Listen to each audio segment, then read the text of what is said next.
दरपदर थी ऐं दिरा ॾाढो असुल परेशान करे छॾियो आहे। परेशान करे असां हे वक़्तु थी वियो आहे 2-3 साल थी विया आहिनि कहीं निमाइंदे असां फ्री न त कयो आहे त मुया या बचा बाक़ी ओंटन भेड़ी ओ काथे बि छपी हुजे त उते ॻोल्हे लहंदा। हाणे बेदर्शा बीठा हिकु अलावा सां ॿियो को निगाह बि कोन्हे जेकी थी असांजी पाकिस्तान बादशाह खे बराबरि त असांजी कान का मालिकी करे। चवणु आहे गवर्नमेंट सिंध खां असांजो मुतालबो आहे त इहे असांजा इहे 1000 एकड़ जेको तव्हांखे नज़र अचे थो दरिया इहे असां खां कुझु साल पहिरियों 4-5 किलोमीटर ही दरिया परे ही देश शाहपुर कचो वन जी एरिया आहे जेका असांजी बिरादरी जी ज़मीन आहे। इहे 1000 एकड़ बि दरिया गिड़काए वियो आहे।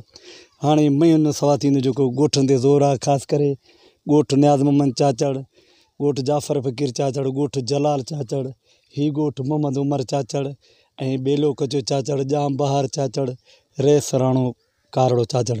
ये 7-8 ॻोठ साॻी लपेट में आहिनि, साॻे निशाने ते बीठा आहिनि।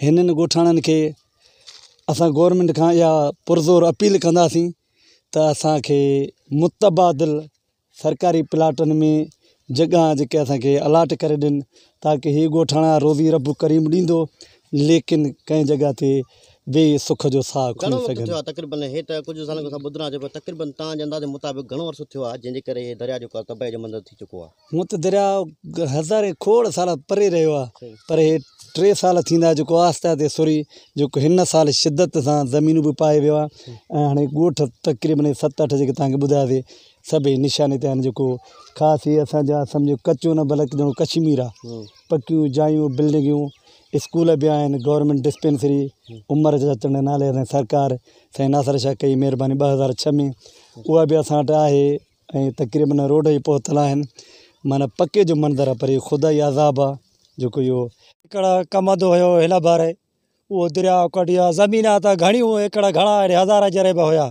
उहे कढी वियो दरिया 3 साल खां वठी दरिया लॻल आहे। सार बि न लधी आहे। वज़ीर आला हुजे सिंध मुराद अली शाह हुजे या साईं नासिर शाह हुजे आवेश शाह हुजे कोई तो यूसी सदू जो कोई असां हिन महिल त कई साल लधी आहे जेको असांजा ॿार ॿुॾनि था को असां छिके वर हुत रखूं था वर उते दरिया पुॼे थो अची। वीडियो खे वध खां वध शेयर करे सिंध हुकूमत ताणी लाज़मी पहुचाईंदा त जीअं हिन ग़रीबनि जी मदद थी सघे इहो अवां फ़र्ज़ु सम्झी शेयर कयो। इन करे असांजो इहो मुतालबो आहे त असांखे पके वारे कंहिं ॿेले में मुतबादिल ॿियो न पर असांखे ॻोठ जे हिसाब सां 10-10 एकड़ मिले ताकी असां पंहिंजा बचा उते सुख सां वेहारे सघूं बाक़ी मज़ूरी करे